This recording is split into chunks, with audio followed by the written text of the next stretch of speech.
Ratusan relawan yang tergabung dalam Relawan AA mendeklarasikan pemenangan pasangan bakal calon Bupati dan Wakil Bupati Sukabumi, Asep Jafar dan Andreas di Gedung Garda Wisnu Kencana, Jalan Jalur Ringgas Selatan, Kota Sukabumi, Rabu 28 Agustus 2024.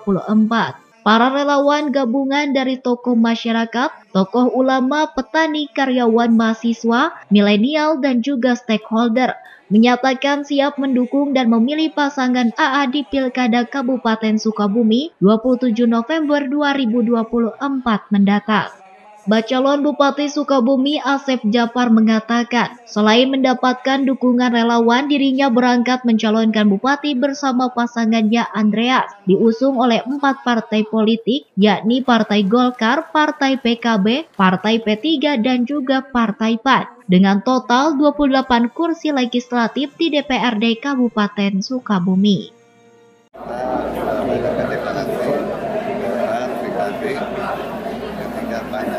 Menyusul kemenangan dengan partai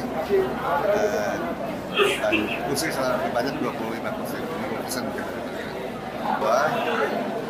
Setelah selek kita akan mendapatkan KPU langsung ke Jakarta. Sementara itu, bakal calon wakil Bupati Sukabumi Andreas mengatakan, dirinya bersama Asep Jafar memiliki satu visi misi dan chemistry untuk melanjutkan kebaikan membangun Kabupaten Sukabumi menjadi lebih baik lagi. Mudah-mudahan karena beliau ini, saya juga mendampingi beliau bukan karena kawin paksa, tapi karena memang suka sama suka ya Pak? Ada chemistry. Mudah-mudahan ketika ada chemistry itu kita bisa solid, bisa membangun Kabupaten Sukabumi ini dengan kebaikan.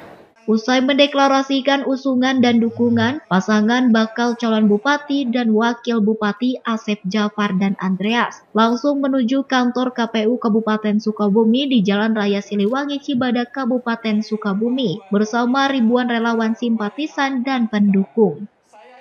Dari Kabupaten Sukabumi, Ujang Heriaman, Tim Liputan MGS TV melaporkan.